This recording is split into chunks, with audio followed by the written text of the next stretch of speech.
My message for February 7th, 2019 starts right about now.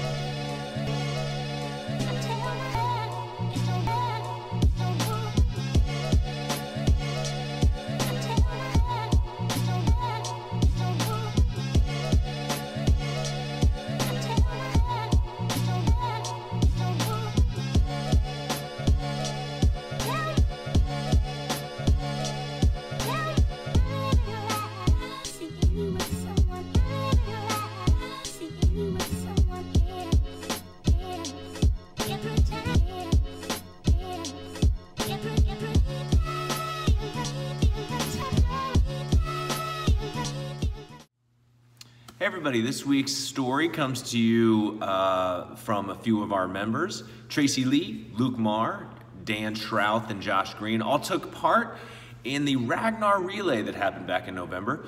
Pretty cool race that goes from San Francisco to Napa. They were on a team of masters athletes, and I thought it would be cool for them to tell their side of the story, so here it goes. Joshy, how did this Ragnar thing come about? Well, 3 years ago, I was recruited by a friend to do this thing. I didn't know anything about it. And he just said, hey, there's this running relay. I heard you run a little bit.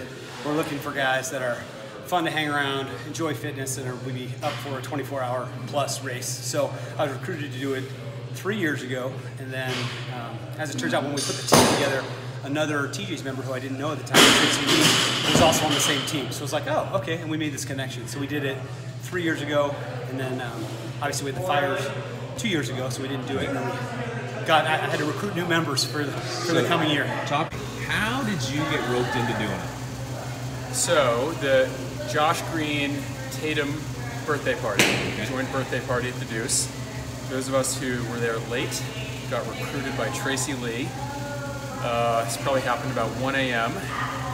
She hit me first. I was recruited within a matter of 5 minutes. Luke was next. Josh and Tracy cackling in the corner as they watched their plan come together.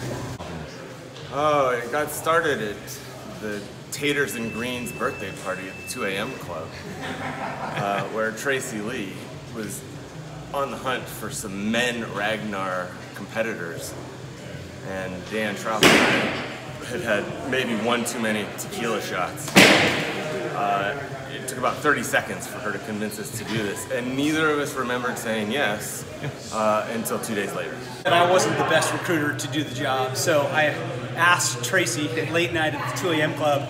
I actually challenged her to see if she could get two of my buddies to come join the thing, and granted it was 1:45 a.m., but I'm saying within 4 minutes she had them signed up to do it. She was very persuasive. So before I got into CrossFit, 4 years ago, long distance running was my thing. So I did some ultra trail marathons, did a lot of trail running. That was the main form of exercise. Then got into this, and then stopped running pretty much, other than a 4 or 5 mile run for fun. Okay. So I had not run longer than 5 miles in possibly several years. Because it was the second time, I had a bit of an idea about what to expect, but a 200-mile race, that's a relay you basically end up running 3 times, and I think for the guys that were asking, like, hey, I'm not sure that I'm fit enough, and I just said, look, you've got a base level of fitness, like you could do just about anything, and it's mostly, I think, about learning to pace yourself. Getting through the sleep deprivation is a big deal, and just learning, how to bounce back and how to take care of yourself during the race in terms of stretching out. Like all the things that we learn about, those are probably the biggest challenges that we have in the race. Sobered up and realized what we committed to, and Luke bought a pair of running shoes, which he didn't own. That kicked off at least our plan to do a lot of training. I probably logged 6 training runs. When did training start, and what was it? Well, so I'm a TJ's regular, right, in here all the time, and had not run further than about 400 meters in like 5 years out in the parking lot. Didn't own a pair of running shoes, so I had to buy running shoes to go do this. And started training 6 or 7 weeks ahead of the race itself, and basically trained twice a week running, starting sort of low mileage and building up to about a 10-mile run. And so it was maybe 12 runs that I went on ahead of this thing. And having done a lot of this before, It's no big deal. Cardio-wise, I'm in fine shape. Right. But I wanted to get the joints ready, so knees, ankles, feet. So started training and immediately realized how much it sucked with the pounding, which my body wasn't used to since this is pretty low impact. Right. So did a number of training runs, thought, well, we'll wing it. I like doing different things, and the idea of being able to do this is like a baseline, and then I always feel like this allows me to do other stuff, whether it's doing a road bike race or a ride or a fondo or a trail run. It's like I pretty much know that I'm at a relatively good level of fitness before even doing any specific training for it. So the running part for me, I did a number of runs before, but that was mostly just additive. Right? I wouldn't say I had to complete the race. Right. In the race, how did it go? Oh, it was great. So the Ragnar is a 200-ish mile relay. We had a team of 10, so everybody's staggered running and does 3 legs.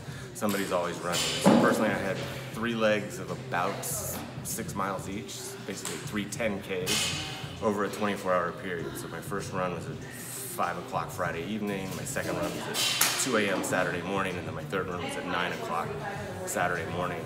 You've got adrenaline going because you're with a crew of people, you're up in the middle of the night. Super fun. I felt great in the first 2 legs. Third leg, everybody's tired. Right. And I felt fine. I mean, fitness-wise, this was easier than most things we do in here. Right. The only thing I had to watch out for was feet started hurting, just the pounding. Right. Challenge, the Ragnar. Well, it's funny. So a lot of people have asked about it. They said, what is that like? And I think it's a fun mental challenge. I think if you enjoy doing things that are going to test yourself, if you don't mind a little bit of discomfort, the bonding with the guys is fun, and the other team, which is, so we have a male part of the team and a female part of the team, and there's a lot of camaraderie. The handoffs are fun, there's high fives, and there's all that. And there's just kind of a mental grind of knowing that you're going to be more or less on it for 27 hours, is I think what it took us to complete it that appeals to some people, it appeals to me. All right. And so it went gloriously, and the team actually won the Masters division for the race by over 3 hours. Wow. Dang. Well, I think you've got the cardio from in here to do anything. Right. Biking, running, swimming. So the cardio is no problem whatsoever, and I think strength-wise, you're probably stronger than pure cardio athletes. So it's just getting the joints working. Right. The idea that the anaerobic conditioning helps your aerobic capacity is definitely proven true over the course of this little endeavor. Our job as the guys team was basically just not to fuck this up, because the women are such studs. Right.